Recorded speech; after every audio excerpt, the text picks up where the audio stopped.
Ellen, a single struggling mom, gave her rent money to a starving homeless man, unaware he's the Korean Mafia boss.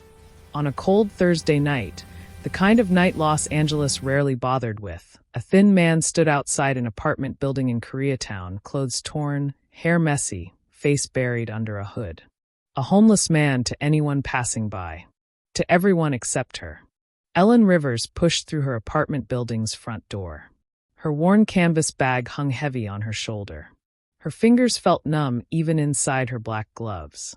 She'd spent 12 hours in the cramped back office of a warehouse fulfillment center, packing boxes for an online retailer. The pay barely kept her daughter fed. The cold hit her face like a slap. Snow, actual snow in LA, dusted the sidewalk. It gathered in the corners of doorways. Ellen pulled her thin coat tighter. She counted the bills in her hand under the dim streetlight. $150. Emergency rent money she'd scraped together from her last 2 paychecks. She'd cut every corner. Skipped meals. Watered down Lyra's juice boxes to make them last longer.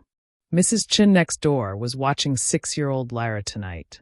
Ellen owed her $20 for babysitting, but that would have to wait until Friday's paycheck. Everything had to wait. The electricity bill. The hole in Lyra's winter boots. The cough syrup she needed but couldn't afford. Ellen tucked the money into her coat pocket. She started toward the building entrance. That's when she saw him. A man sat slumped against the brick wall just left of the door. He was practically invisible in the shadows between streetlights. Snow gathered on his shoulders. It collected in his dark hair. His clothes were torn, not fashionably ripped, but actually shredded. Like he'd been in a fight. Or several fights. Dark stains marked his jacket. His face was mostly hidden under a hood, but she could see his jaw. It was tight with cold or pain or both. Ellen should have walked past. She had $150 to her name. She had a daughter who needed winter boots. She had rent due in 3 days. Her landlord didn't accept sob stories as payment. But she stopped. Maybe it was exhaustion making her stupid. Maybe it was thinking about Lyra warm upstairs while this man froze on the street. Maybe it was remembering when she'd been evicted 2 years ago. She'd slept in her car with a 4-year-old. People had walked past them without seeing. Ellen knelt down beside him. Snow soaked through her thin work pants. "Sir? Are you okay?" The man's head lifted slightly. Even in the darkness, his eyes were intense. Not the clouded, unfocused gaze she expected from someone in his condition. These eyes were sharp, calculating, like a predator deciding whether she was prey or something else entirely. "I'm fine." His voice was rough, accented. Korean, she thought, but there was something else in it. Authority, command, the kind of voice that expected obedience. "You don't look fine," Ellen said, gentler now. Up close, she could see he was younger than she'd thought. Maybe mid-30s. Strong jaw, high cheekbones. A face that would be handsome without the blood crusted at his temple. Without the exhaustion carved into every line. "You should go inside." Not a suggestion. An order. Ellen glanced at the dark stains on his jacket again. "Are you hurt? Do you need me to call someone? An ambulance or—" "No." The word was final. Sharp. Then softer. "No hospitals. No police. Red flag." Giant, waving red flag. Ellen should have stood up. Should have walked away. Should have locked her door behind her. Instead, she pulled off one glove. She reached into her coat pocket. Her fingers closed around the bills. $150. 3 days until rent was due. Lyra's boots had a hole. They needed groceries. She needed to pay Mrs. Chun. Ellen pulled out the money. The man's eyes tracked the movement. For just a second, something flickered across his face. Surprise, maybe. Or calculation. "Here." Ellen pressed the bills into his bare hand. His fingers were ice cold against hers. His grip was strong when he closed around the money. "Please. Get somewhere warm tonight. Get some food. There's a shelter on 5th Street, or the Mission on." "Why?" He was staring at her now, really looking at her face like he was memorizing every feature. The intensity made her uncomfortable. "Because." Ellen stood up. She brushed snow off her knees. Because it's freezing. Because you're hurt. Because someone should care. She turned toward the building entrance, already regretting the decision, already calculating how she'd explain to her landlord that rent would be late. Again. Wait. Ellen paused. Her hand touched the door. The man was still staring at the money in his hand, then back up at her. What's your name? Every instinct screamed not to answer. Don't give your name to strange men in the dark. Don't make yourself memorable. Don't get involved. Ellen, she heard herself say. Ellen Rivers. Something shifted in his expression. A decision made. Ellen Rivers, he repeated slowly, like he was filing it away. Thank you. The way he said it didn't sound like gratitude. It sounded like a promise. Or a threat. Ellen couldn't tell which. She hurried inside. The door clicked shut behind her. The building's lobby was barely warmer than outside. The ancient heater groaned, but produced little actual heat. Ellen climbed the 3 flights to her apartment. Each step felt heavier than the last. What had she just done? Given away her rent money to a stranger who refused hospitals, who refused police. Smart, Ellen. Real smart. She knocked on Mrs. Chen's door, 3B, right next to her own 3A. Mrs. Chen answered with Lyra already in her pajamas. The little girl clutched her stuffed rabbit. Mama! Lyra launched herself forward. Ellen caught her. She breathed in the smell of her daughter's strawberry shampoo. Thank you so much, Mrs. Chen. I'll pay you Friday, I promise. The elderly woman waved her off. Don't worry, dear. This one was an angel tonight. We made dumplings. Ellen carried Lyra back to their apartment. The small 1-bedroom with its leaking bathroom faucet, with the radiator that clanked all night. But it was theirs. For 3 more days, anyway, until rent was due. Until she had to figure out how to explain why she was $150 short. She tucked Lyra into the double bed they shared. The little girl was already half asleep. Mama, Lyra mumbled. Did you have a good day? Ellen smoothed her daughter's curls back from her forehead. Yeah, baby. I had a good day. Lie. But what was she supposed to say? That she'd just given away their rent money? That they might be evicted? That she'd made the stupidest decision of her life because a stranger in the snow had looked at her with eyes that were somehow both dangerous yet lost? Ellen changed into her own pajamas, an old t-shirt with sweatpants. She climbed into bed beside Lyra. Outside, the snow kept falling. Rare for Los Angeles. Strange. Inside, the radiator clanked. Ellen closed her eyes. She tried not to think about the man outside. The money in his hand. The way he'd said her name like he was making a list. She fell asleep telling herself she'd never see him again. She was wrong. Because outside in the snow, Kwon Taek-soo sat with $150 in his frozen hand. A decision was crystallizing in his mind. The ghost king of the Korean underworld had been betrayed by his brother. Ambushed by his own blood. Left for dead in an alley 3 blocks from here. He dragged himself to this building thinking only of shelter. Of surviving the night. Of planning his revenge. Then Ellen Rivers had knelt in the snow. She'd given him everything she had. Taek-soo looked up at the building. He counted windows. Memorized the layout. 3rd floor. The light had just turned on in the corner apartment. 3A, probably. He stood slowly. He pocketed the money. Every muscle screamed in protest, but he'd endured worse. Much worse. Ellen Rivers had just saved the most dangerous man in the city. She'd made herself visible. Taek-soo always paid his debts. He disappeared into the snowy night. Already making calls. Already setting his world back into motion. The Ghost King wasn't dead. He knew exactly where to find the woman with kind eyes. The woman with worn gloves who'd given him her last dollar. The debt was born. Kwon Taek-soo never left debts unpaid. 3 days passed like a held breath. Ellen stood at her kitchen counter on Sunday morning, staring at the eviction notice in her hand. The paper trembled. Not from her shaking, though her hands weren't exactly steady, but from Lyra bouncing on the bed behind her, singing some song from a cartoon. Final notice. Rent payment required within 24 hours or eviction proceedings will begin. Ellen had called her landlord, begged for an extension, promised she'd have the full amount by Friday when her paycheck came through. Mr. Kozlov had listened in silence. Then he'd said no. Then he'd hung up. She folded the notice, tucked it into her pocket, forced a smile onto her face before turning around. "Mama, I'm hungry," Lyra announced, still bouncing. "I know, baby. How about pancakes?" "Yes." Lyra threw her arms up. Ellen pulled out the ancient box of pancake mix from the cupboard. Nearly empty. She'd have to water it down even more than usual. Make it stretch. She was mixing batter when someone knocked on the door. Sharp. Precise. 3 knocks. Ellen froze. Lyra stopped bouncing. Nobody knocked on their door. Mrs. Chun just called out from the hallway. The landlord sent notices.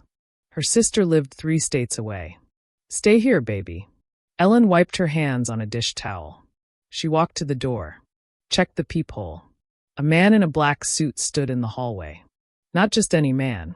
Tall, broad shoulders, expensive looking. Everything about him screamed money. His suit probably cost more than Ellen made in 6 months. His hair was perfectly styled. His posture was military straight. "Can I help you?" Ellen called through the door. "Miss Ellen Rivers?" His voice was formal, accented. "Who's asking?" "My employer would like to speak with you. He's waiting downstairs." Ellen's stomach dropped. "I don't know what you're talking about." "He said you would say that." The man's voice held a hint of amusement. "He also said to tell you, he's returning what he borrowed. The homeless man. The $150. "Oh God. I gave him that money," Ellen said. "He doesn't need to return anything. Nevertheless, he's waiting." Ellen glanced back at Lyra, who was watching with wide eyes. "I have my daughter here. I can't just." "Mrs. Chun has agreed to watch her. She's expecting you." How did he know about Mrs. Chun? How did he know anything? Ellen's hands were definitely shaking now. "Tell your employer thank you, but I'm not interested." Silence. Then, "Miss Rivers, he's not asking."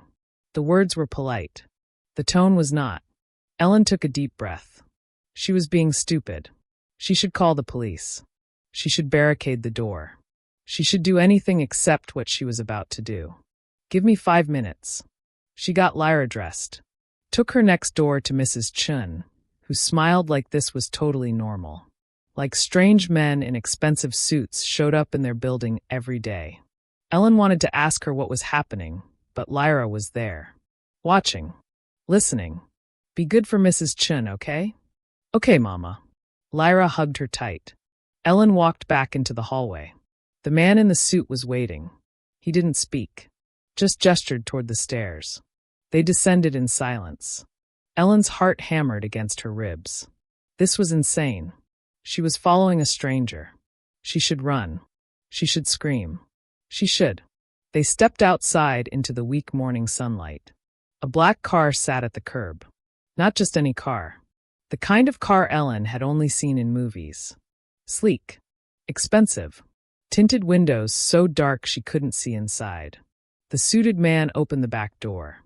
Ellen looked at the open door. At the darkness inside. Every instinct screamed danger. She got in anyway. The door closed behind her with a solid, expensive thunk. The man sitting across from her wasn't the homeless man from 3 nights ago. Except he was. Same face.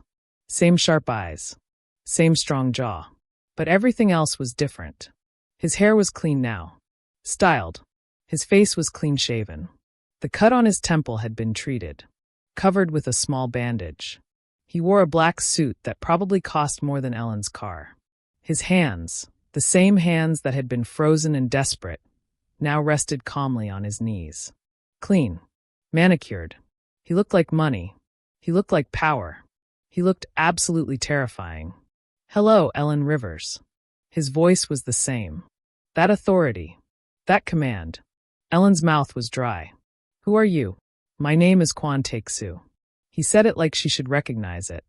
Like it should mean something. It didn't. "Okay. Kwan Taek-soo. Why am I here?"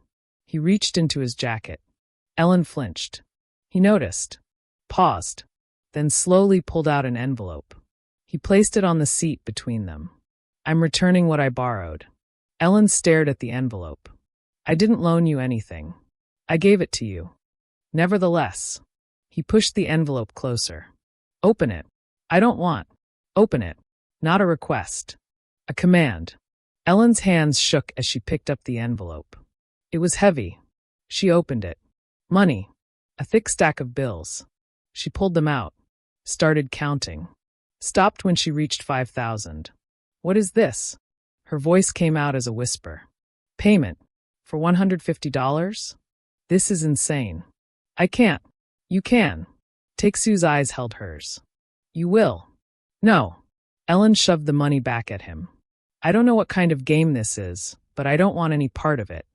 I gave you that money because you needed help. That's it. That's all. That's never all. His voice was quiet. Dangerous. Nothing is free in this world, Miss Rivers. Everything has a price. Everything creates a debt. I don't want to be in debt to you. Too late.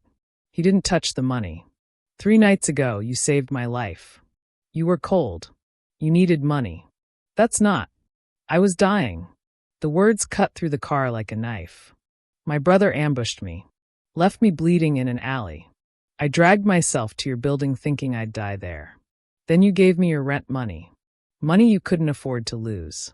Money that's now causing you problems. Ellen's blood went cold. How do you know that? I know everything about you, Ellen Rivers. Take-Sue leaned forward slightly. I know you work at a warehouse. I know you owe rent. I know your landlord sent an eviction notice this morning.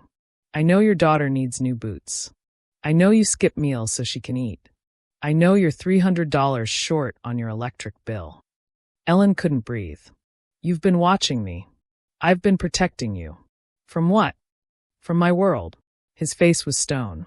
The moment you helped me, you became visible. My enemies saw. They're asking questions. Taking pictures. Learning who you are. Where you live. Where your daughter goes to school.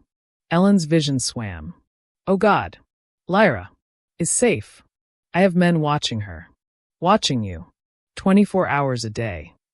You can't just, who are you? What do you do? Take-Sue was silent for a long moment. Then, I run an organization. A very large organization. Some people call it the Korean Mafia. I prefer to think of it as a family business. The car suddenly felt too small. Too airless. You're a criminal. I'm a businessman. You're a gangster. I'm a king. His voice was flat. Final. And you saved the king's life. That means something in my world. That means everything. Ellen grabbed the door handle. Locked. Of course it was locked.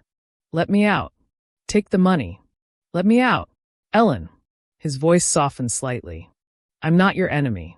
I'm trying to protect you. From problems you created. Ellen's voice cracked. I was fine before you showed up. I was handling things. Now you're telling me criminals are watching my daughter because I gave you money. Yes. The honesty was somehow worse than a lie would have been. Ellen pressed her palms against her eyes. Tried to think. Tried to breathe. What do you want from me? Nothing. Liar. I want to pay my debt. You don't owe me anything. I owe you everything. Take-Sue's voice was steel wrapped in silk. And I will pay it. The money is the first installment. There will be more. I'm paying your rent. Your electric bill. Your daughter's school expenses. Everything. No. It's already done. Ellen's head snapped up. What? I paid your landlord this morning. Full rent for the next 6 months. Your electric bill is cleared. I've opened an account in your name. $10,000. For expenses. You can't just. I can. I did. He leaned back. My world is watching you now, Ellen Rivers. My enemies want to know why the Ghost King cares about a single mother in Koreatown. The only way to keep you safe is to make it clear that you're under my protection. That anyone who touches you will answer to me. Ellen felt tears burning behind her eyes. I just wanted to help. I know. I didn't want this. I know that too. She looked at him. Really looked at him. Saw the man behind the suit. Behind the power. For just a second, She saw the person who'd sat freezing in the snow. "I can't be part of your world," she whispered. "You already are." The lock clicked. The door opened. The suited man stood outside, waiting. Ellen grabbed the envelope. Not because she wanted it, but because something told her refusing would be more dangerous than accepting. She stepped out of the car. Looked back. Take-Soo was watching her with those intense eyes. "This doesn't make us even," Ellen said. "No," he agreed. "It doesn't." The door closed. The car pulled away. Ellen stood on the sidewalk, holding $5,000. Her whole body shook. She'd saved a homeless man. She'd made herself visible to a king. And now there was no going back. The money sat on Ellen's kitchen counter like a coiled snake. $5,000 in cash. Plus whatever he'd deposited in some account she hadn't asked for. Plus her rent paid for 6 months. Plus her electric bill cleared. Ellen stared at it while Lyra ate cereal at their small table. The little girl was humming, swinging her legs, completely unaware that their lives had just been turned upside down. "Mama, why do you look sad?" Ellen forced a smile. "I'm not sad, baby. Just tired. Mrs. Chun said a nice man paid our rent." "Is that true?" Ellen's smile faltered. Of course Mrs. Chun had heard. Everyone in the building probably knew by now. Mr. Kozlov couldn't keep his mouth shut if his life depended on it. "Yes. A nice man helped us." "That's good." Lyra grinned. "Now we don't have to move." "Now we don't have to move," Ellen repeated softly. She sent Lyra to brush her teeth. Then she grabbed her phone, dialed the warehouse, called in sick for the first time in 8 months. Her supervisor wasn't happy, but Ellen barely heard the lecture. She hung up, stared at the money again. This was insane. She should give it back. She should march down to that car, if she could even find it, and throw the money in Kwon Take-Soo's face. Except he'd already paid her rent, already cleared her bills. The money was just sitting there in her account. How did you return money that was already spent on your behalf? Ellen was still trying to figure that out when someone knocked on the door. Different knock this time. Softer. She checked the peephole. A woman stood in the hallway. Asian. Maybe late 20s. Beautiful in an intimidating way. Sharp suit. Hair pulled back severely. She looked like she could kill someone with her high heels. Ellen opened the door but kept the chain on. "Can I help you?" "Miss Rivers. My name is Yoon Ji-hai. I work for Mr. Kwon. May I come in?" "No." Ji-hai's lips twitched. Almost a smile. "I understand your hesitation. However, we have security matters to discuss. Matters that concern your daughter's safety." Ellen's stomach clenched. She closed the door, unhooked the chain, opened it again. Ji-hai stepped inside. Her eyes swept the apartment in one quick, efficient glance, taking in everything. The worn furniture, the peeling paint, the toys scattered on the floor. Her expression didn't change, but Ellen felt judged anyway. "Lyra's in the bathroom," Ellen said quietly. "Whatever you need to say it fast. Mr. Kwon has assigned a security detail to you. Starting today." "A what?" "Protection. Guards. 2 men will be stationed outside your building at all times. Another will follow Lyra to and from school. You won't see them, but they'll be there." Ellen's hands clenched into fists. "He can't just do that. He already has. This is America. You can't just assign guards to people without their permission. You can when those people are in danger." Ji-hai pulled out a tablet, tapped the screen, turned it toward Ellen. "This photo was taken yesterday, outside Lyra's school." Ellen looked at the screen. Her blood turned to ice. A man stood across the street from Sunshine Elementary. Dark jacket, baseball cap pulled low, camera with a long lens pointed directly at the playground. At the children. At Lyra. "Who is that?" Ellen's voice was barely a whisper. "We don't know yet, but he's been there 3 days in a row. Always watching. Always taking pictures." Ji-hai swiped to the next image. "This man was outside your warehouse yesterday, watching you leave work. Different man. Same predatory stance. And this one was in the lobby of your building 2 nights ago, asking the landlord questions about you. Another face. Another stranger. Ellen felt sick. Why? What do they want? Information. About you. About your connection to Mr. Kwan. Jihai's voice was matter-of-fact. Clinical. His brother's people want to know if you're important to him. If you're a weakness they can exploit. His brother? The one who tried to kill him. Yes. Jihai put the tablet away. Minsu is still out there. Still dangerous. And now he's very interested in you. Mama. Lyra appeared in the doorway, toothbrush still in her hand. Who's that? Ellen's heart stopped. She turned. Forced her face into something calm. This is Miss Yoon, baby. She works with the nice man who helped us. Jihai's expression softened slightly. She crouched down to Lyra's level. Hello, Lyra. That's a very pretty toothbrush. It has princesses on it. Lyra held it up proudly. I can see that. You must take very good care of your teeth. Lyra nodded seriously. Mama says cavities are expensive. Something flickered across Jihai's face. Sympathy, maybe. She stood back up. Miss Rivers, may we speak in the hallway? Ellen got Lyra settled with cartoons. Then stepped outside. Pulled the door closed behind her. Jihai was all business again. Mr. Kwan would like you to move. Excuse me? This building isn't secure. Too many access points.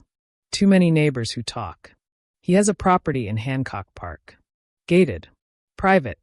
Much safer. No. Miss Rivers. I said no. Ellen's voice was hard.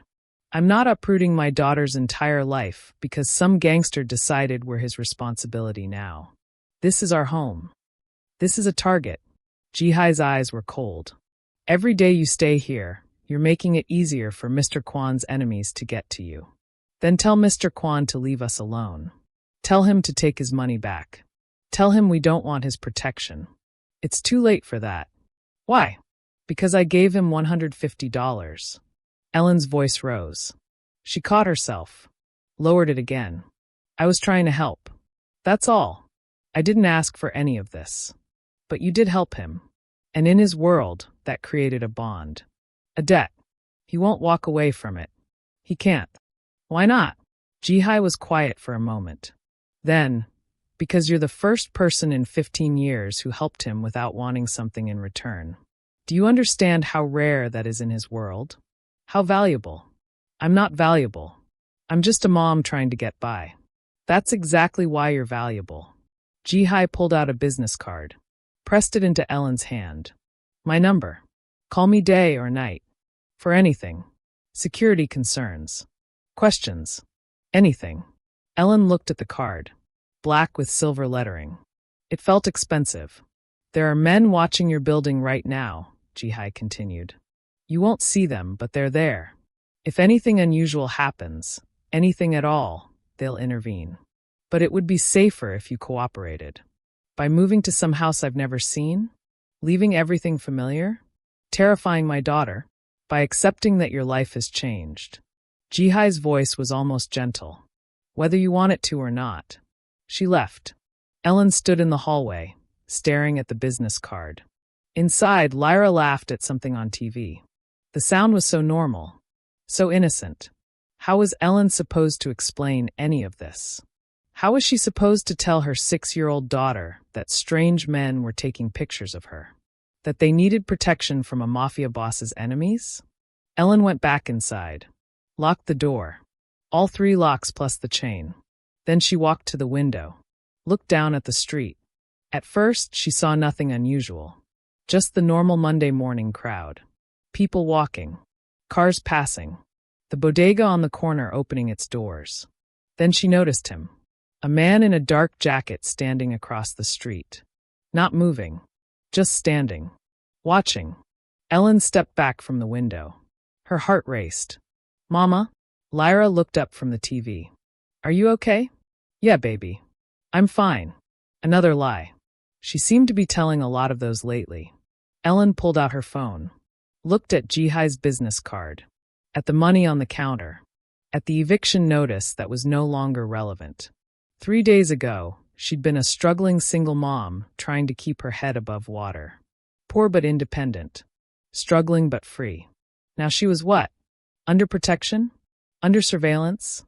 A pawn in some underworld power struggle she didn't understand? Ellen sank onto the couch next to Lyra, put her arm around her daughter, breathed in the smell of her strawberry shampoo. Outside, the man in the dark jacket remained, watching, waiting. Ellen closed her eyes. She'd made her choice 3 nights ago in the snow. She'd chosen kindness over caution, compassion over common sense. Now she was living with the consequences. Kwon Taek-soo had said it himself. Nothing is free in this world. Everything has a price. Ellen was starting to understand just how expensive her kindness had been. But as she held Lyra close, feeling her daughter's warmth and trust, Ellen knew she'd make the same choice again. Even knowing what it would cost. Even knowing what was coming. Because that's what mothers did. They protected their children. They sacrificed. They endured. And if that meant accepting help from a dangerous man, if it meant living in a fortress, then that's what she'd do. The Ghost King had entered her life. And Ellen Rivers was done pretending she could make him leave. Ellen lasted 4 more days in the apartment. 4 days of watching shadows move outside her window. 4 days of checking the locks every hour. 4 days of walking Lyra to school while pretending everything was normal. While pretending she didn't see the man in the dark sedan following half a block behind. On the 5th day, she found the note. It was Tuesday morning. Ellen was getting ready for work. Her supervisor had made it clear 1 more sick day meant termination. She was packing Lyra's lunch when something white caught her eye. A folded piece of paper, tucked into Lyra's pink backpack, nestled between her spelling workbook and her lunch box. Ellen's hands went cold. She pulled it out slowly, unfolded it. The handwriting was neat, precise, almost elegant. Dear Ellen, you don't know me, but I know everything about you. I know Lyra likes strawberry milk. I know she's afraid of dogs. I know she walks to school every morning at 7:45. I know on Wednesdays Mrs. Chin picks her up because you work late. My brother thinks you're important to him. Is he right? I suppose we'll find out. You seem like a good mother. I respect that. So I'll give you a choice. Walk away from Taek-soo now, or watch everything you love burn. You have 3 days to decide. Min-soo. The paper slipped from Ellen's fingers, floated to the floor. He'd been in their apartment, or someone working for him had. While they slept, while Lyra was right there in the next room, he'd touched her daughter's backpack. Her things. Her life. Ellen couldn't breathe. The walls were closing in. The apartment suddenly felt violated. Unsafe. Contaminated. Mama. Lyra appeared in the doorway. Why are you crying? Ellen hadn't realized she was. She wiped her face quickly. I'm not crying, baby. Just tired. You're always tired now. Lyra's voice was small. Worried. Ellen pulled her daughter close. Held her tight. Too tight. Lyra squirmed but didn't pull away. Everything's going to be okay, Ellen whispered into Lyra's hair. I promise. Another lie. She was getting good at those. Ellen called Ji-hai. The woman answered on the first ring. He was in my apartment. Ellen's voice shook. Min-soo. Or his people. They left a note in Lyra's backpack. Silence. Then, where are you now? Still at home. I need to take Lyra to school, but don't move. I'm sending someone. 5 minutes. Ji-hai, he touched my daughter's things. He was in our home while we were sleeping. I know. I'm sorry. 5 minutes. The line went dead. Ellen stared at the note on the floor. 3 days to decide. Walk away from Taek-soo or watch everything burn. But how did you walk away from someone you'd barely even spoken to? Someone who'd inserted himself into your life without permission? The knock came exactly 5 minutes later. Sharp. Precise. Ellen checked the peephole. The man from before. The one in the expensive suit. She opened the door. He didn't wait to be invited. Just stepped inside. His eyes swept the apartment. Where's the note? Ellen pointed to the floor. He picked it up. Read it. His jaw tightened. He pulled out his phone. Took a picture. Sent it somewhere. Then he looked at Ellen. Pack a bag. You're leaving. Now. I have to take Lyra to school. I have work. Lyra isn't going to school today. You're not going to work. You're both coming with me. You can't just. Miss Rivers. His voice was hard. Min-Soo Kwon was inside your apartment. Inside your daughter's room. The security here is compromised. You are no longer safe. Pack. A bag. Ellen wanted to argue. Wanted to fight. But Lyra was standing right there. Watching. Scared. She packed. 20 minutes later, they were in the back of a different car. Bigger than the last one. Darker. Lyra sat pressed against Ellen's side, clutching her stuffed rabbit. The little girl hadn't said a word since they left the apartment. Where are we going? Ellen asked. Somewhere safe. That's not an answer. The man didn't respond. Just kept driving. They left Koreatown. Drove west. Past neighborhoods Ellen recognized. Past neighborhoods she didn't. The houses got bigger. The streets got quieter. Trees lined the sidewalks. Actual trees, not the scraggly things from their old neighborhood. Finally, the car turned through a gate. A real gate. Iron. Tall. With a guard station. The guard waved them through. The driveway was long. Curved. Lined with more trees. The house at the end looked like something from a movie. 3 stories. White stone. Windows everywhere. A fountain in the circular driveway. This is a joke, Ellen said. This is your new home. Mama. Lyra's voice was tiny. Why is the house so big? The car stopped. The door opened. Ji-hai was waiting. She looked crisp and professional as always, but her eyes were worried. Miss Rivers. Lyra. Welcome. She crouched down to Lyra's level. Would you like to see your new room? It has a window seat. And bookshelves. And I think there might be some toys up there already. Lyra looked at Ellen. Ellen nodded. Tried to smile. Ji-hai held out her hand. Lyra took it hesitantly. They walked inside together. Ellen stood on the driveway. Stared at the massive house. This couldn't be real. This couldn't be her life. Miss Rivers. The suited man was still beside her. Mr. Kwon is inside. He'd like to speak with you. Of course he was. Of course he would.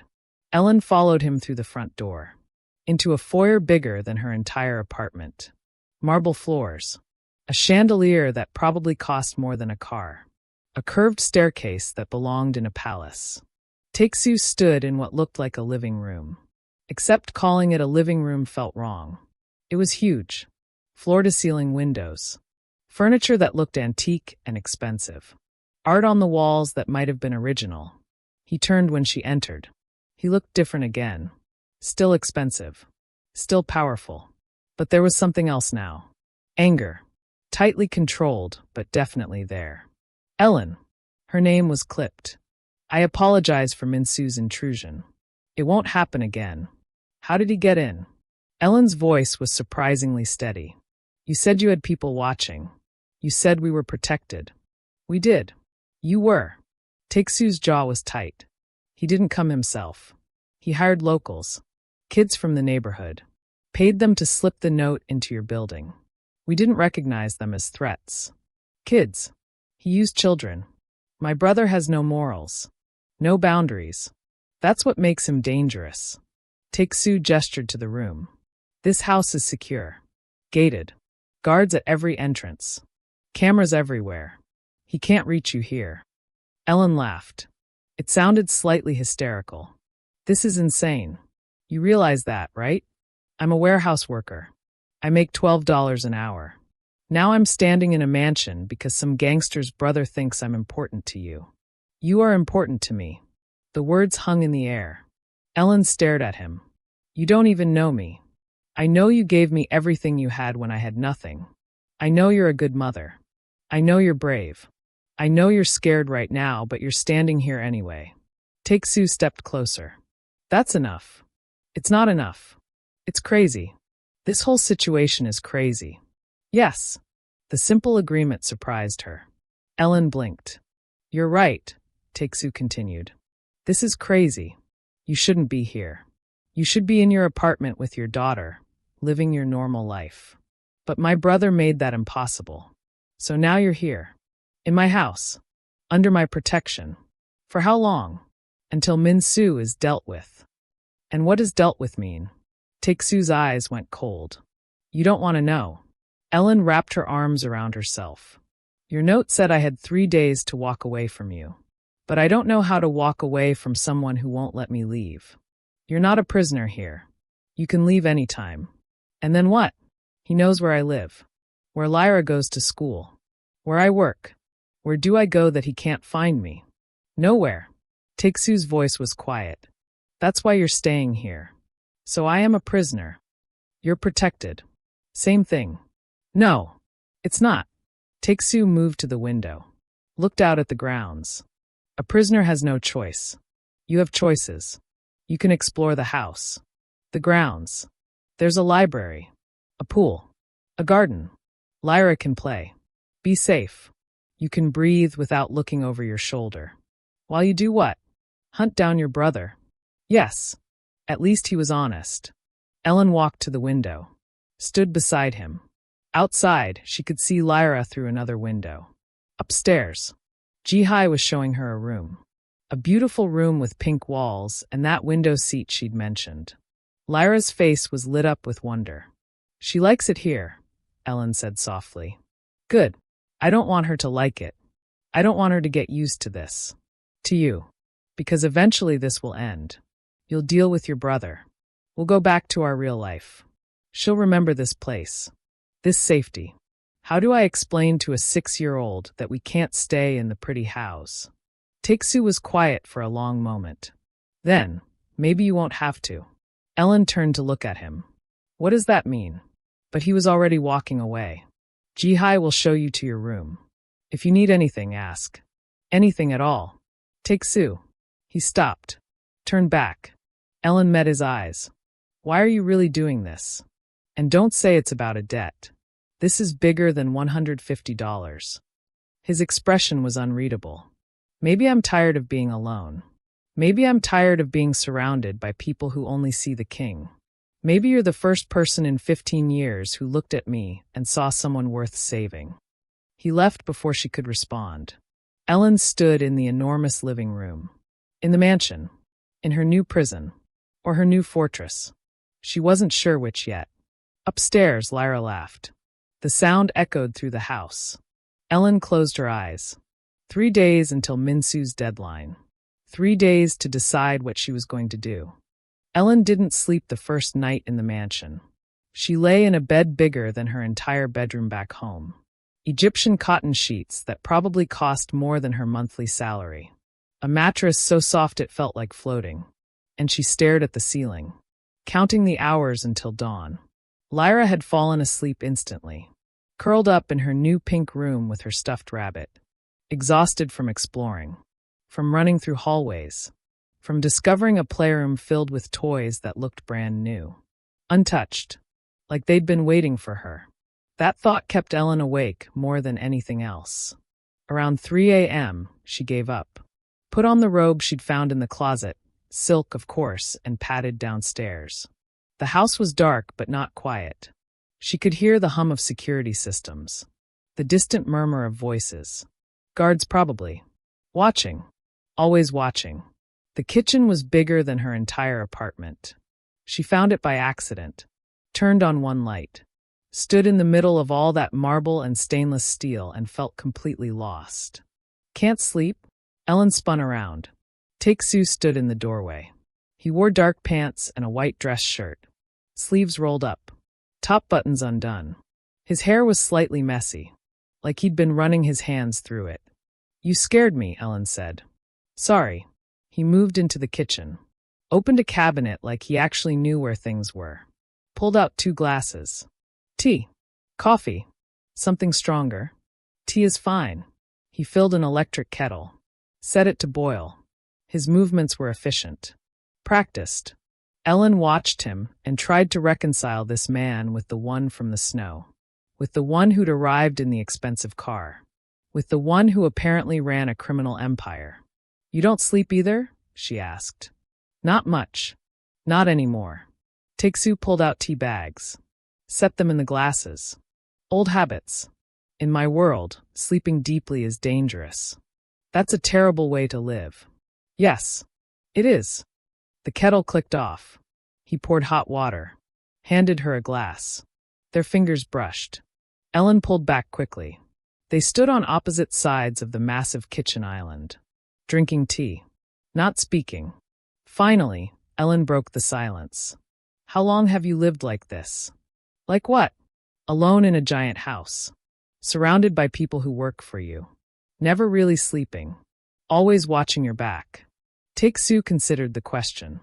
15 years. Since my father died. Your father ran the organization before you? Yes. He built it from nothing. Came to America with $10 and a dream.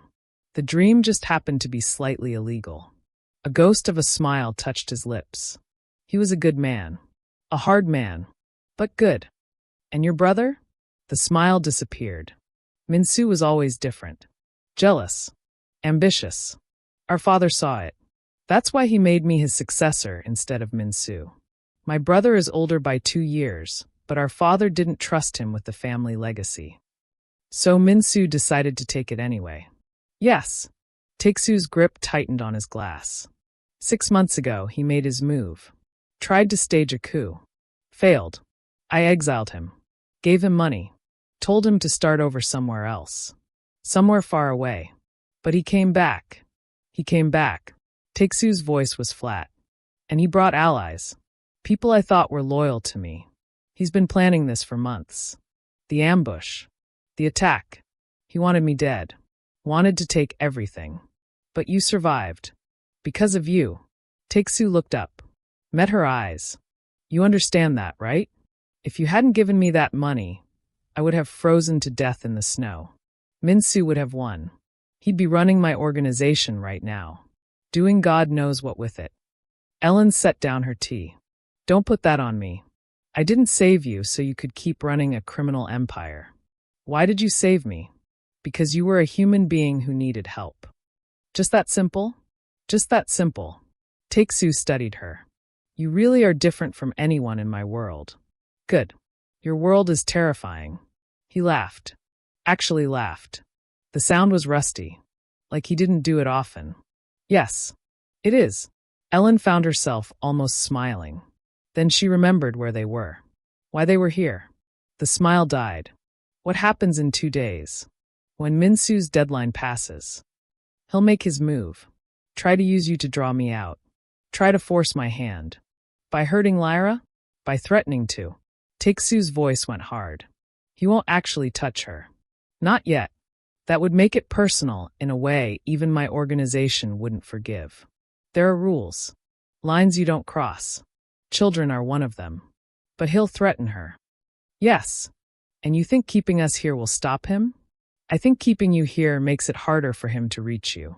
Gives me time to find him first. Take-Soo moved around the island. Closer. Ellen, I need you to understand something. My brother is intelligent. Cunning. But he's also a coward. He won't fight me directly because he knows he'll lose. So he looks for weaknesses. For leverage. You and Lyra are the only leverage he has. Because you care about us. Yes. The simple admission hung between them. Ellen's heart hammered. You don't even know us. I'm learning. In 5 days? You're learning enough to risk everything. I'm not risking everything. I'm protecting what matters.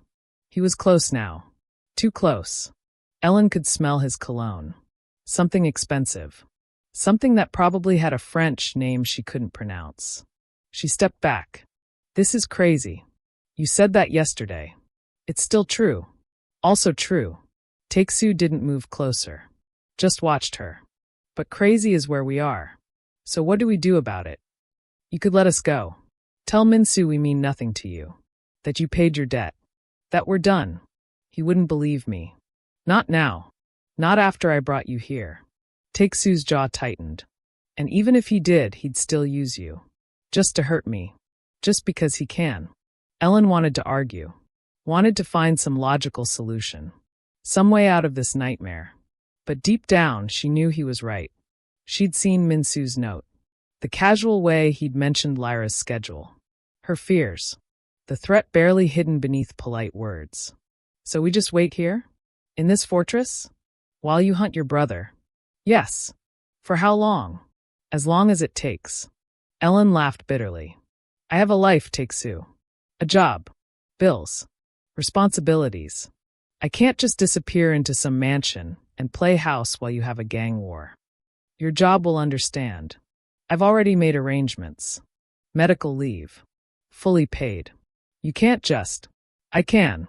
I did. He held up a hand before she could explode. I know. I'm controlling. I'm making decisions without asking you. But right now, your safety matters more than your pride. More than your independence. Can you understand that? Ellen wanted to scream. To throw her tea at him. To storm out and take Lyra and run as far as they could go. But where would they run? Min-Soo knew everything. Where they lived. Where they went. Who they knew. She was trapped. And Take-Soo knew it. I hate this, Ellen whispered. I know. I hate that you're right. I hate that I need your protection. I hate that my daughter is sleeping upstairs in some stranger's house because I tried to do one decent thing. I know. Take-Soo's voice was softer now. Gentle. If I could change it, I would. If I could go back to that night and walk past you without taking the money, I would. Just to keep you safe. Just to keep you out of this. Would you? Ellen looked up at him. Or would you have frozen to death in the snow? And would that have been better? For everyone. Take-Soo didn't answer. Couldn't answer. Because they both knew the truth. His survival had saved lives. Had prevented Min-Soo from taking over an organization that would have been used for God knows what. But it had also dragged Ellen and Lyra into a war they never asked for. I need to see her, Ellen said suddenly. Lyra, I need to check on her. Of course. They walked upstairs together. Silent. The house was beautiful even in darkness. Everything perfect. Everything expensive. Everything wrong. Lyra's room, Ellen still couldn't think of it as her daughter's room, was at the end of a long hallway. Ellen pushed the door open quietly. Stepped inside. Lyra was sprawled across the bed. One arm around her rabbit. One leg sticking out from under the covers. Peaceful. Safe. Unaware of the danger circling just beyond these walls. Ellen adjusted the blanket. Kissed Lyra's forehead. Breathed in the smell of her daughter's hair. When she turned around, Take-Soo was gone. Ellen walked back to the hallway. Found him standing by a window at the far end. Looking out at the dark grounds. At the shadows. At whatever threats he imagined lurking beyond the gates. She walked up beside him. Can I ask you something? Anything. When this is over, if it's ever over, what happens to us? Take-Soo was quiet for a long moment. What do you want to happen? I want my life back. My apartment. My job. My normal, boring, safe life where the biggest problem is stretching $20 until payday. And if I said you could have something better? Better how? He turned to face her. Stay here. After Min-Soo is dealt with. You and Lyra. Let me take care of you. Give you the life you deserve. The life she deserves. Ellen's breath caught. As what? Your mistress? Your pet project? The charity case you keep around to prove you're not a monster. As someone I care about. His voice was intense. Raw. As someone who saw me at my worst and helped anyway.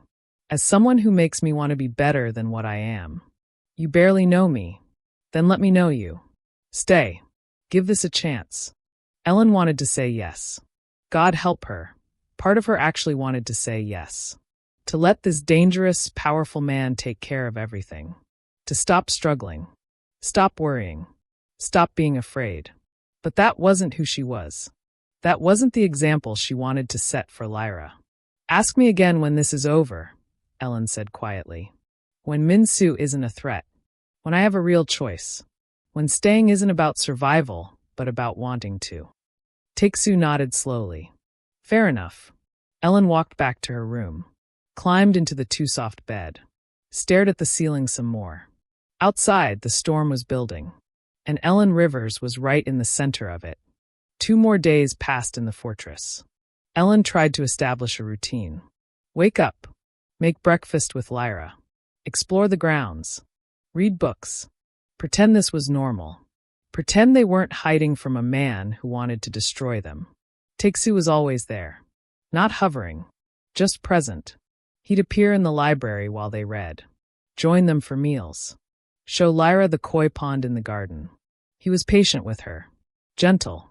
Nothing like the cold, dangerous man Ellen had first met. That scared her more than anything. Because Lyra was getting attached. And so was Ellen. On the morning of the third day, Ellen woke to silence. Wrong silence. She sat up. The house was too quiet. No guards talking in the hallway. No distant sound of Ji-hai on the phone. Nothing. Ellen got out of bed. Pulled on her robe. Walked to Lyra's room. Empty. The bed was made. Cotton the rabbit sat on the pillow. But Lyra was gone. Ellen's heart stopped. She ran into the hallway. Lyra? No answer. Lyra! Louder now. Panic rising. She ran downstairs. The kitchen was empty. The living room. The library. Lyra! A door opened. Ji-hai stepped out. Alone. Her face was pale. Where's my daughter? Ellen's voice was a knife. Miss Rivers. Where is my daughter? There was a breach. This morning. During the shift change. They got past the guards. The world tilted. Ellen grabbed the wall. Who got past the guards? Minsu's men. They took her 30 minutes ago. I've been trying to reach Mr. Kwan, but... Ellen didn't hear the rest. She was running. Through the house. Out the front door. Into the circular driveway. Guards were everywhere now. Talking into radios. Checking security footage on tablets. Too late. All of it too late. Taesu's car screeched to a stop in the driveway. He got out before it fully stopped. Saw Ellen. His face went white. Where is she? They took her. Ellen couldn't breathe. Couldn't think. Your brother took my daughter.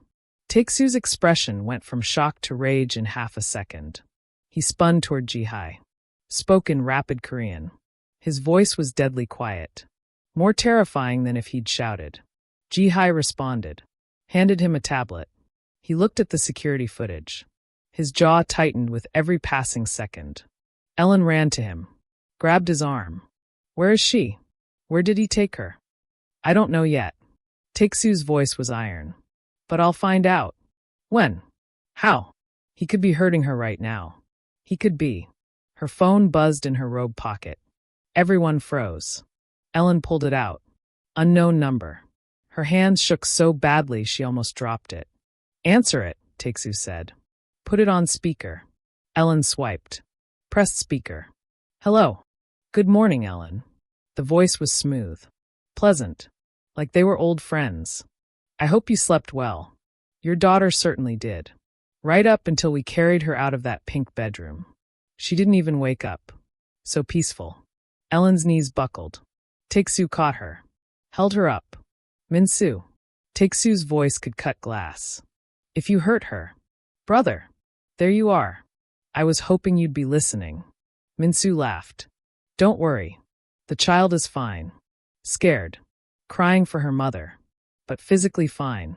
For now. What do you want? Taesu's grip on Ellen tightened. What I've always wanted. Everything you have. But I'm willing to negotiate. A trade. The girl for you. Come alone to the location I'm about to send you. No weapons. No guards. No tricks. You walk in. The girl walks out. Simple. And then what? You kill me. Probably. But your little pet and her daughter get to live. That's more mercy than you showed me when you exiled me. When you took everything that should have been mine. You tried to kill me first. Details. Minsu's voice hardened. You have 2 hours. The address is coming now. Come alone, or I start sending pieces of the girl back to her mother. Starting with fingers. She is 10. I wonder how many you'll let me take before you show up. The line went dead. Ellen collapsed. Taesu caught her. Lowered her to the ground. She couldn't breathe. Couldn't see. Everything was spinning. My baby. He has my baby. I'm getting her back. Taesu's voice was steel. Absolute. I promise you. I'm getting her back. He'll kill you. Maybe. Definitely. You heard him. It's a trap. Of course it's a trap. Taeksu stood. Started barking orders in Korean. Men ran in every direction. But it's a trap I'm walking into anyway. Ellen grabbed his leg. Held on. Don't. Please. There has to be another way. There isn't. He crouched down. Took her face in his hands. Listen to me. I'm going to get Lyra. I'm going to bring her back to you. Safe. Unharmed. That's a promise. You can't promise that. Watch me. He kissed her forehead. Then he was gone. Jihai helped Ellen to her feet. Led her inside. Sat her down. Put tea in her hands. Ellen didn't drink it. Just stared at nothing. He'll get her back, Jihai said softly. Or he'll die trying. Yes. Probably. Jihai sat beside her. But that's who he is. That's why people follow him. He protects his own.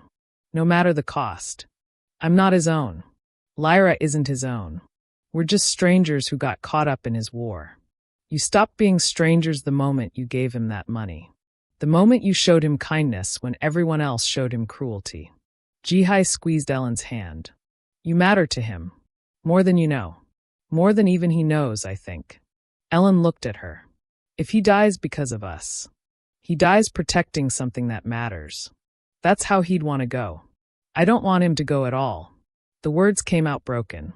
Raw. True. Ellen stood. Paced. The house felt like a cage. Lyra was out there somewhere. Scared. Alone. Calling for her mother. And Ellen was here. Useless. Helpless. An hour passed. No word. Ellen stood at the window. Watched the driveway. Waited. Jihai's phone rang. She answered. Listened. Her face went carefully blank. What? Ellen demanded. What is it? They've arrived at the location. It's an abandoned warehouse. East Side. Industrial District. Jihai looked at her phone. Mr. Kwan is going in now. Alone? Not exactly. He has men positioned around the perimeter. Far enough that Min-soo won't see them. Close enough to help if needed. If. You said if. Ellen's voice rose. You mean when? When things go wrong. When Min-soo tries to kill him. Jihai didn't deny it. Ellen felt something crack inside her. The fear. The helplessness. It was too much. She couldn't just stand here. Couldn't just wait. Take me there. Miss Rivers. Take me there. Now. I need to see her. I need to be there when he brings her out. It's too dangerous. I don't care. That's my daughter. I should be there. Ellen grabbed Jihai's arm. Please. I'm begging you. Don't make me wait here. Don't make me sit in this house wondering if they're alive or dead. Jihai studied her. Then sighed. If Mr. Kwan finds out I brought you, he'll kill me himself. Then we won't tell him. You're a terrible influence, Miss Rivers. Is that a yes? Jihai stood. Get dressed. Fast. We leave in 5 minutes. Ellen ran upstairs. Threw on jeans. A sweater. Shoes. Her hands were shaking so badly, she could barely tie the laces. She met Jihai at the front door. They got into a car. Different driver. Different vehicle. Unmarked. They pulled out of the driveway. The drive felt like it took hours. Probably only 20 minutes. They drove east. Out of the nice neighborhoods. Into areas Ellen recognized. Working class. Industrial. The kind of place where nobody asked questions. Finally, they stopped. 2 blocks from a massive warehouse. Ellen could see it looming in the distance. Gray concrete. Broken windows. Surrounded by chain-link fence. Stay in the car, Jihai ordered. No. Miss Rivers. He has my daughter in there. I'm not staying in the car.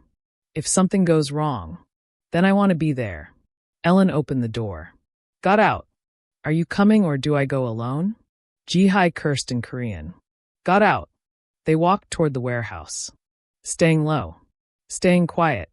Ellen could see figures on the roof. Taeksu's men. Watching.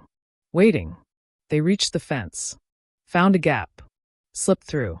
Jihai pulled Ellen behind a rusted shipping container. Held up a hand. Wait. Ellen peered around the edge. She could see the warehouse entrance. The door was open. Dark inside. No movement.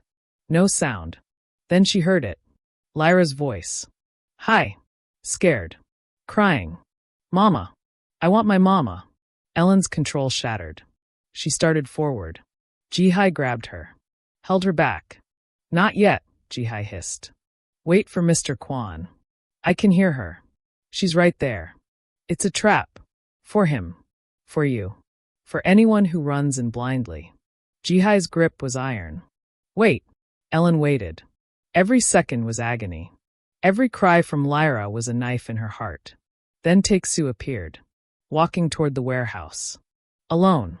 His hands were empty. Visible. He moved like a man walking to his execution. Calm. Resigned. Ready. He reached the entrance. Paused. Then stepped inside. The darkness swallowed him whole. Ellen stood shocked. Somewhere in that warehouse, her daughter was crying. The man she'd saved was walking into a trap. And Ellen Rivers could do nothing but wait. And pray they'd both come out alive. Silence. Ellen counted seconds. 10. 20. 30. Nothing from inside the warehouse. Just Lyra's crying. Then even that stopped. Why did she stop? Ellen's whisper was frantic. Why isn't she crying anymore? Shuh. Jihai had her phone out, listening to something through an earpiece. Her face was tense. Concentrated. 40 seconds. 50. Then the gunshot. Ellen screamed. Jihai clamped a hand over her mouth. Quiet. You'll give away our position. More gunshots. Rapid. Multiple weapons. The sound echoed off concrete and metal.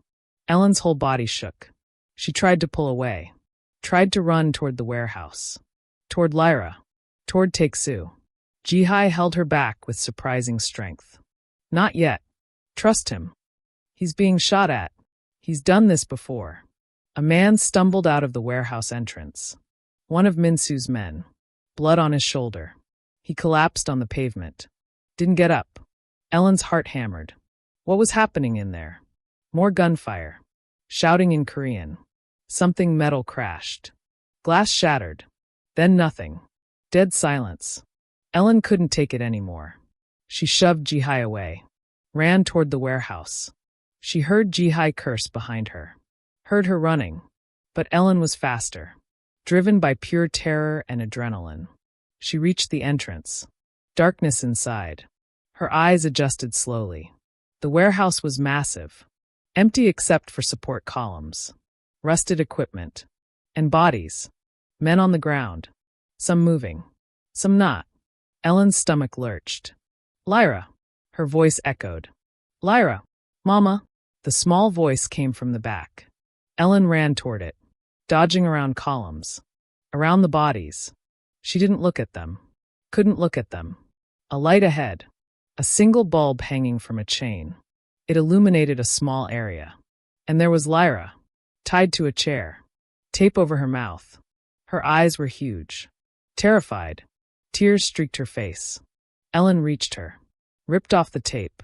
Started working on the ropes. It's okay, baby. It's okay. Mama's here. Where's the nice man? Lyra sobbed. The bad men said they were going to hurt him. He's. A sound behind her. Ellen spun around. Minsu stood 10 feet away. He looked like Taeksu. Same face. Same build. But his eyes were different. Colder. Crueler. He held a gun pointed at Ellen's chest. How touching, he said. Mother and daughter reunited. I almost hate to interrupt. Ellen moved in front of Lyra. Blocked her with her body. Don't what? Don't kill you. Minsu smiled. But that's exactly why I let my brother inside. To watch. To see what happens when you care about someone in this world. Where is he? Ellen's voice shook. What did you do? What I should have done months ago. Minsu gestured with the gun. He's alive. For now.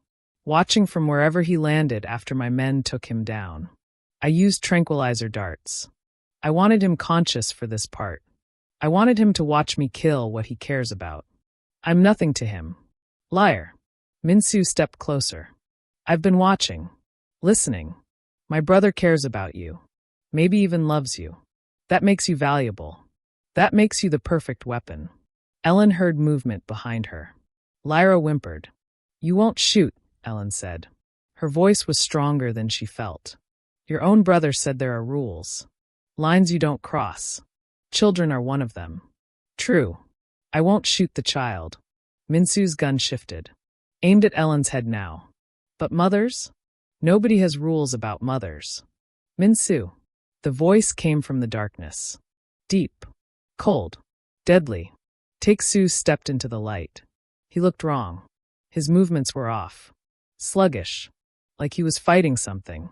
Tranquilizers. But his eyes were sharp. Focused. Burning with rage Ellen had never seen before.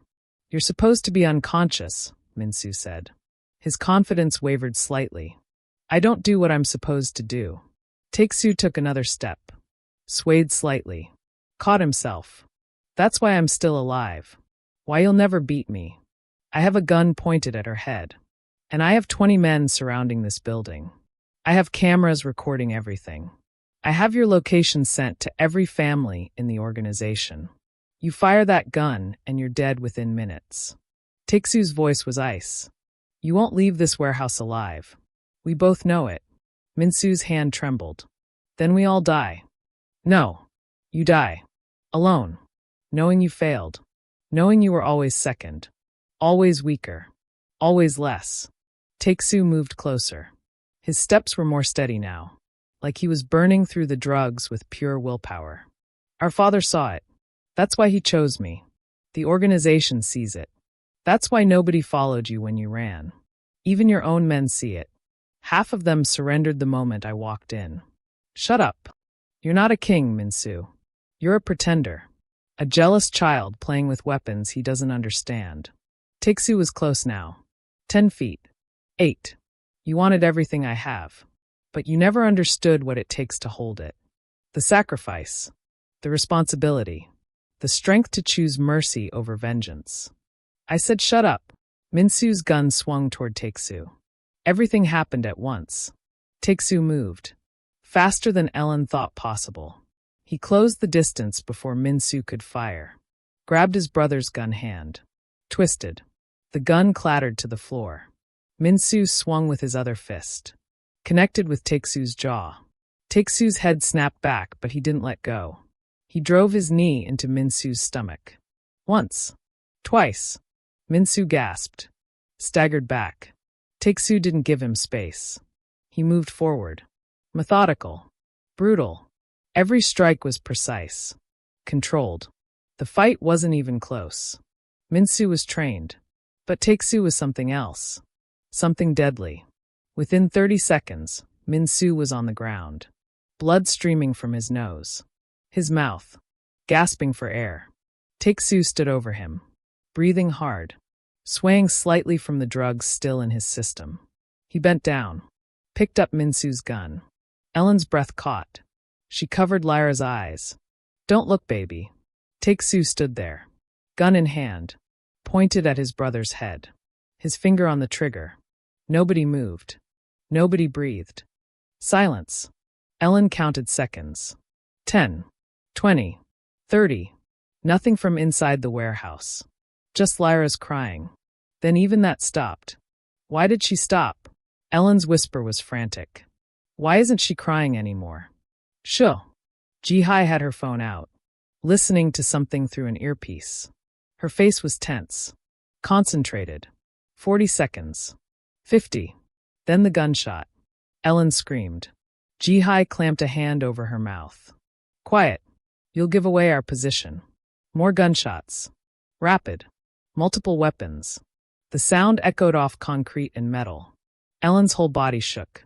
She tried to pull away. Tried to run toward the warehouse. Toward Lyra. Toward Take-Su. Jihai held her back with surprising strength. Not yet. Trust him. He's being shot at. He's done this before. A man stumbled out of the warehouse entrance. One of Minsu's men. Blood on his shoulder. He collapsed on the pavement. Didn't get up. Ellen's heart hammered. What was happening in there? More gunfire. Shouting in Korean. Something metal crashed. Glass shattered. Then nothing. Dead silence. Ellen couldn't take it anymore. She shoved Jihai away, ran toward the warehouse. She heard Jihai curse behind her, heard her running, but Ellen was faster, driven by pure terror and adrenaline. She reached the entrance. Darkness inside. Her eyes adjusted slowly. The warehouse was massive, empty except for support columns, rusted equipment, and bodies. Men on the ground, some moving, some not. Ellen's stomach lurched. Lyra, her voice echoed. Lyra, Mama. The small voice came from the back. Ellen ran toward it, dodging around columns, around the bodies. She didn't look at them, couldn't look at them. A light ahead, a single bulb hanging from a chain. It illuminated a small area. And there was Lyra, tied to a chair, tape over her mouth. Her eyes were huge, terrified. Tears streaked her face. Ellen reached her, ripped off the tape, started working on the ropes. It's okay, baby. It's okay. Mama's here. Where's the nice man? Lyra sobbed. The bad men said they were going to hurt him. He's... A sound behind her. Ellen spun around. Minsu stood 10 feet away. He looked like Take-Soo. Same face. Same build. But his eyes were different. Colder. Crueler. He held a gun pointed at Ellen's chest. How touching, he said. Mother and daughter reunited. I almost hate to interrupt. Ellen moved in front of Lyra. Blocked her with her body. Don't what? Don't kill you. Minsu smiled. But that's exactly why I let my brother inside. To watch. To see what happens when you care about someone in this world. Where is he? Ellen's voice shook. What did you do? What I should have done months ago. Minsu gestured with the gun. He's alive. For now. Watching from wherever he landed after my men took him down. I used tranquilizer darts. I wanted him conscious for this part. I wanted him to watch me kill what he cares about. I'm nothing to him. Liar. Minsu stepped closer. I've been watching. Listening. My brother cares about you. Maybe even loves you. That makes you valuable. That makes you the perfect weapon. Ellen heard movement behind her. Lyra whimpered. You won't shoot, Ellen said. Her voice was stronger than she felt. Your own brother said there are rules. Lines you don't cross. Children are one of them. True. I won't shoot the child. Minsu's gun shifted. Aimed at Ellen's head now. But mothers? Nobody has rules about mothers. Minsu. The voice came from the darkness. Deep. Cold. Deadly. Take-Soo stepped into the light. He looked wrong. His movements were off. Sluggish. Like he was fighting something. Tranquilizers. But his eyes were sharp. Focused. Burning with rage Ellen had never seen before. You're supposed to be unconscious, Minsu said. His confidence wavered slightly. I don't do what I'm supposed to do. Take-Soo took another step. Swayed slightly. Caught himself. That's why I'm still alive. Why you'll never beat me. I have a gun pointed at her head. And I have 20 men surrounding this building. I have cameras recording everything. I have your location sent to every family in the organization. You fire that gun and you're dead within minutes. Take-Soo's voice was ice. You won't leave this warehouse alive. We both know it. Minsu's hand trembled. Then we all die. No. You die. Alone. Knowing you failed. Knowing you were always second. Always weaker. Always less.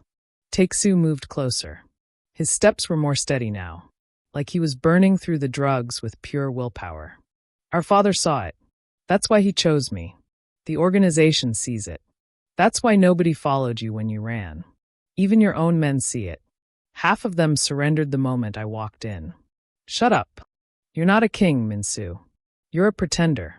A jealous child playing with weapons he doesn't understand. Take-Soo was close now. 10 feet. 8. You wanted everything I have. But you never understood what it takes to hold it. The sacrifice. The responsibility. The strength to choose mercy over vengeance. I said shut up. Minsu's gun swung toward Take-Soo. Everything happened at once. Take-Soo moved. Faster than Ellen thought possible. He closed the distance before Minsu could fire. Grabbed his brother's gun hand. Twisted. The gun clattered to the floor. Minsu swung with his other fist, connected with Taeksu's jaw. Taeksu's head snapped back, but he didn't let go. He drove his knee into Minsu's stomach. Once. Twice. Minsu gasped, staggered back. Taeksu didn't give him space. He moved forward. Methodical. Brutal. Every strike was precise. Controlled. The fight wasn't even close. Minsu was trained. But Taeksu was something else. Something deadly. Within 30 seconds, Minsu was on the ground. Blood streaming from his nose. His mouth. Gasping for air. Taeksu stood over him. Breathing hard. Swaying slightly from the drugs still in his system. He bent down. Picked up Minsu's gun. Ellen's breath caught. She covered Lyra's eyes. Don't look, baby. Taeksu stood there. Gun in hand. Pointed at his brother's head. His finger on the trigger. Nobody moved. Nobody breathed. Taeksu slept for 18 hours. Ellen stayed by his side the entire time. Lyra curled up on a couch in the corner of his bedroom. Ellen sat in a chair next to the bed, watching his chest rise and fall, making sure he kept breathing. Doctors had come. Private ones who asked no questions. They'd checked his vitals, flushed the tranquilizers from his system, stitched the cut on his cheek from Minsu's punch, bandaged his bruised ribs. They said he'd be fine. He just needed rest. Ellen didn't leave. Couldn't leave. Every time she closed her eyes, she saw the warehouse. The gun pointed at her head. Taeksu swaying on his feet, fighting through drugs to save them. The moment he'd aimed at his brother's head. The moment he'd lowered the gun instead. She'd asked him to choose mercy. And he had. For her. For Lyra. That terrified her more than anything else. Because it meant she had power over him. Influence. And she had no idea what to do with that. When Taeksu finally woke, it was late afternoon. Golden light streamed through the windows. His eyes opened slowly. Focused. Found Ellen immediately. You stayed. Where else would I go? Ellen's voice was hoarse. She hadn't spoken in hours. Taeksu tried to sit up. Winced. Ellen moved to help him. Adjusted pillows behind his back. He caught her hand. Held it. Lyra. She's here. Sleeping. Ellen gestured to the couch. The doctors said she's fine. No injuries. Just scared. She'll have nightmares for a while, but she's okay. And you? I'm. Ellen paused. What was she? Terrified. Exhausted. Grateful. Confused. I'm here. Taeksu squeezed her hand. Looked at their joined fingers like he was memorizing them. I kept my promise. You almost died keeping it. But I didn't. We're all here. Safe. He looked up at her. Minsu is on a plane to South Korea. My men will make sure he stays there. He won't bother you again. Just like that. It's over. Just like that. Taeksu's smile was tired. You're free, Ellen. You and Lyra. You can go back to your apartment. Your job. Your normal life. My men will keep an eye on things for a while, but from a distance. You won't even know they're there. Ellen should have felt relief. This was what she wanted, wasn't it? Her life back. Her independence. Her freedom from this dangerous world. Instead, she felt empty. When? She asked quietly. Whenever you want. Today. Tomorrow. Next week. Taeksu released her hand. There's money in an account for you. Enough to cover any expenses. Replace what you lost. Start fresh if you want. Consider it payment for. He trailed off. For what? Saving your life. For showing me that people like you still exist. That kindness isn't always a transaction. That mercy is possible even in my world. His eyes were intense. Searching.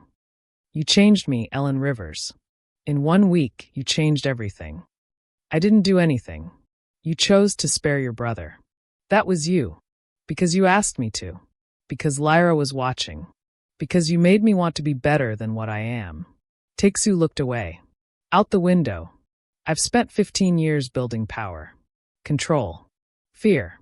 I became the Ghost King because that's what survival required. But yesterday, in that warehouse, I realized something. What? That being a king is lonely. That power without purpose is just violence. that everything I built means nothing if I have no one to share it with. He turned back to her. I don't want to be the ghost king anymore. Ellen's breath caught. What are you saying? I'm saying I'm done. With the organization. With the violence. With all of it. Taeksu's voice was steady. Certain. I'm stepping down. You can't just step down from being a crime boss. Watch me. He reached for his phone on the nightstand. Winced at the movement. Ellen grabbed it for him. He took it. Made a call. Spoke in Korean. Brief. Commanding. Then he hung up. They'll be here in an hour. Who will? My top lieutenants. The family heads. Everyone who matters in the organization. Taeksu set the phone down. I'm dividing my territory. My businesses. My power. Everything. I'm giving it away. That's insane. Probably. But I don't care. He looked at her. Really looked at her. I want a different life, Ellen. A normal life. One where I sleep at night. One where I don't have to watch my back constantly. One where I can take someone I care about to dinner without worrying about snipers. Ellen's heart hammered. You can't give up everything for me. We barely know each other. Then let me know you. Give me a chance. A real chance. Not as the Ghost King. Just as Kwon Taek-soo. A man who wants to start over. And if I say no? Pain flashed across his face. Then I'll still step down. Because yesterday, I realized I don't want to be that person anymore. The one who solves problems with violence. The one people fear. I want to be the person Lyra could look at without being scared. The person you could trust. He paused. But I'd rather do it with you than without you. Ellen stood. Walked to the window. Looked out at the grounds. The fountain. The gardens. The life she could have if she said yes. But what kind of life would it be? Built on the foundation of his criminal empire? Haunted by his past? Would they ever really be free of it? I need to think, she said quietly. Of course. Take all the time you need. An hour later, the house filled with men. Dangerous-looking men in expensive suits. They gathered in the living room. Ellen stayed upstairs with Lyra. But she could hear voices. Raised. Arguing. Shocked. Ji-hai appeared. He's asking for you. Both of you. What? He wants you there. For the announcement. Ellen's stomach churned. I don't think that's a good idea. He's insisting. Ji-hai's expression was unreadable. Please. This is important to him. Ellen woke Lyra. The little girl was groggy. Confused. They went downstairs together. The living room was packed. 30 men. Maybe more. All of them stopped talking when Ellen entered. All eyes turned to her. She felt like a specimen under glass. Taek-soo stood at the front. He looked tired but steady. When he saw Ellen and Lyra, his expression softened. Thank you for coming. He spoke to his men, but his eyes stayed on Ellen. I've gathered you here to announce my retirement. The room erupted. Voices overlapping. Protests in Korean and English. Taek-soo held up a hand. Silence fell immediately. The respect or fear they had for him was palpable. I'm dividing my territory among the family heads. Park, you'll take the East Side operations. Kim, the import business. Lee, the clubs and restaurants. He went through the list. Names and assignments. Methodical. Thorough. The Ghost King is done. This organization will continue without me. Why? One of the men stepped forward. Older. Silver hair. Why abandon everything your father built? Taek-soo looked at Ellen. Then at Lyra. Because I found something worth more than power. Something I won't risk losing. Murmurs rippled through the room. Ellen felt her face flush. Lyra pressed closer to her side. I'm walking away, Taek-soo continued. Clean. Complete. My protection extends to Miss Rivers and her daughter. Anyone who threatens them answers to all of you. That's my final order as your leader. Protect them. Always. He reached into his pocket. Pulled out something small. Walked through the room of men. They parted for him. He stopped in front of Ellen. In his hand was a bill. Wrinkled. Worn. The $150 she'd given him. He'd kept it. Preserved it somehow. You gave me this when I had nothing, he said quietly. I'm giving it back now, along with a promise. I'll never forget what you did for me, who you helped me become, whether you choose me or not. Ellen stared at the money, at this man who'd just given up an empire, at the dangerous, powerful, terrifying ghost king who'd chosen to become just Take-Sue. I'm scared, she whispered. Me too. I don't know if this will work. Neither do I. My daughter needs stability, safety, normal. I'll give her that. I'll give you both that. I swear it. His hand holding the bill trembled slightly. I know I'm asking a lot. I know you have every reason to walk away. But I'm asking anyway. Give me a chance. Let me prove I can be what you need. Ellen looked down at Lyra. Her daughter was watching Take-Sue with wide eyes. Not afraid anymore. Just curious. Is he going to be my new daddy? Lyra asked. Ellen's breath caught. That's not. Would you want that?